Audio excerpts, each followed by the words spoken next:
Hai lah lobster. Hari ni dah ada buyer untuk kau. Okay. Walaupun kau saiz besar macam ni, kau selalu bully kawan-kawan kau.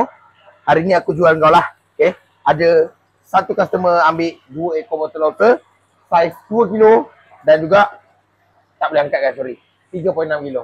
Okay. So ada 2 botol lobster. Let's go. Hidup-hidup tanpa sekian silu. Hidup-hidup Jom. 2 ekor botol lobster. Saiz besar bapak punya. Dah siap, brother. Ini dia lobster untuk kita punya customer. 2 ekor. 1 ekor 2 kilo, 1 ekor 3.6 kilo. Jom.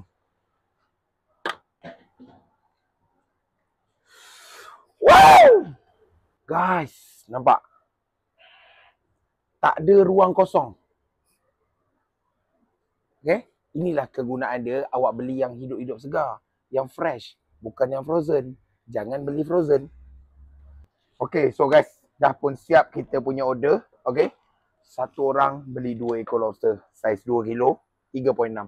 Saiz ni limited sikit. Okay, kalau you all cari dekat luar memang susah nak jumpa. Dan harga mengarut-ngarut lah.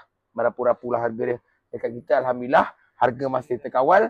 Dan dekat kita masih lagi ada stok. Tapi tak banyak. Limited stok. Okay, habis lah.